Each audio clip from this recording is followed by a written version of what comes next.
Well. It's happened again. It's happened again. It's happened again. They say it wouldn't be done. They said that Jackson State only signing Travis Hunter Jr.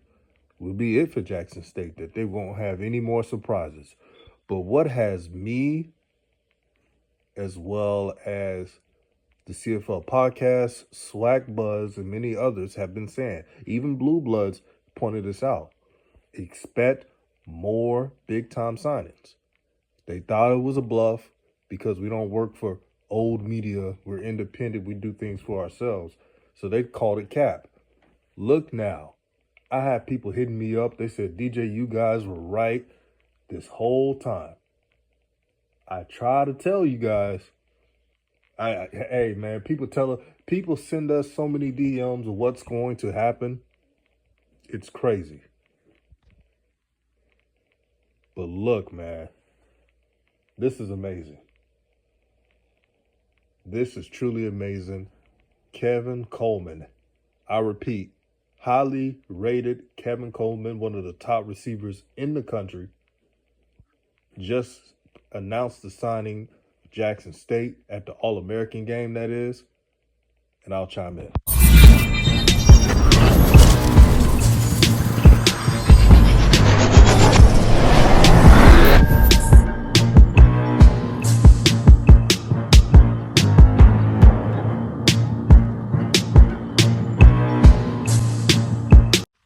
What's good, everyone? This is DJ's Raw and Cut Truth, giving you the raw content that you deservedly need. Congratulations to Jackson State. Congratulations to all HBCUs. Congratulations to the SWAC. This is a victory. I repeat, this is a victory for the community. I don't care if you got beef with Jackson State and you're a SWAC team, or this is your rival. This is a victory. I don't care if it's Alabama A&M who has these type of recruits, or Grambling, or FAMU, or Alcorn State, and many more. It's not about it. What it's about is changing the landscape of college football forever. I'm looking at the comments, and when Kevin Colman announced that he's signing with Jackson State, there were a bunch of shines and pretty much haters of HBCUs saying how bad the NIL is.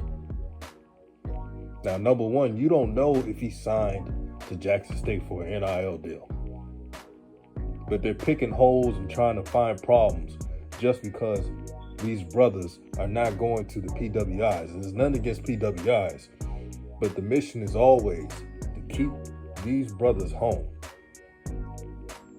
The HBCU community is nothing like it. When you go to these colleges, you feel like you're a part of something. You feel like you can relate to them. They understand you.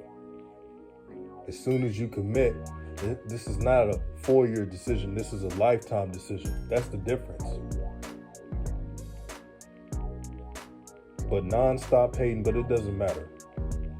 While they hate on what Jackson State is doing, the whole SWAC and all of HBCUs are just going to keep celebrating. We're going to be stunned. We're going to be pumping our fist up and everything because it's so important. This is what Coach Prime was talking about, leveling the playing field, and what he's actually doing is exceeding that playing field. Nobody thought that Coach Prime would be pulling these type of recruits.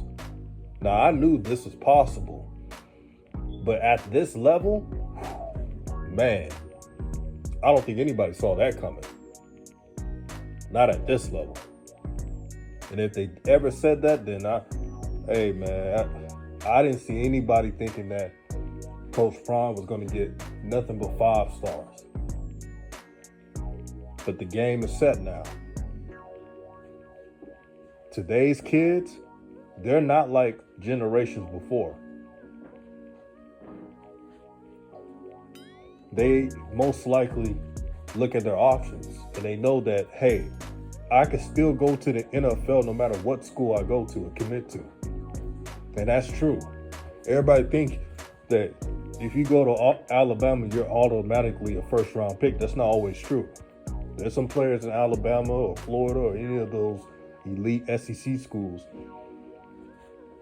where they were highly ranked players and slipped in the draft. It happens. And then there've been some FCS players who are drafted higher than most from the FBS. So these kids are smart. They're seeing the change. But the renaissance right now for HBCUs, it's now in. Years ago, the SWAC didn't have this type of popularity, just being honest. Now in the early 90s, if you kept up with it, if you look at your history, the SWAC was the premier fun conference. The SWAC was sending multiple teams to the playoffs, especially when McNair and them was playing. So there's history here. And then if you go before that, before integration, all the NFL scouts came to HBCUs to get their top-notch talent. So this is just the beginning. I'm looking at schools that are just elevating the roster. Alabama A&M is on a tear right now.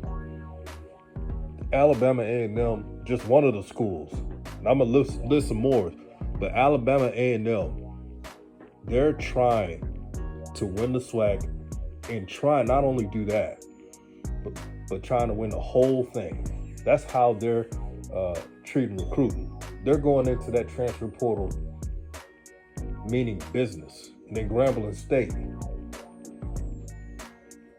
addressing all the errors they had past season and fixing them with players that fit with the culture and the vision of Coach Hugh Jackson, FAMU, addressing all their weaknesses.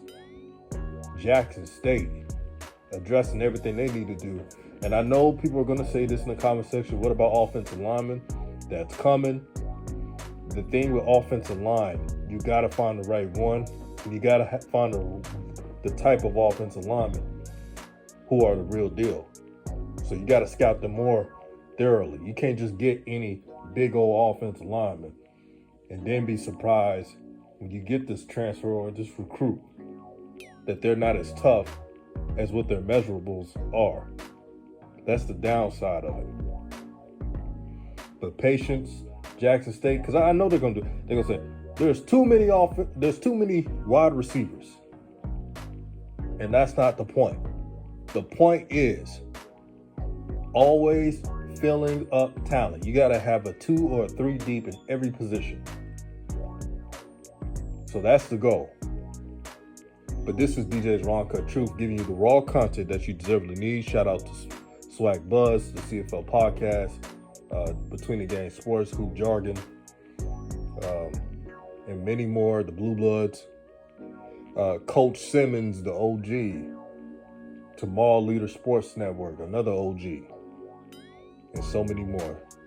Peace out.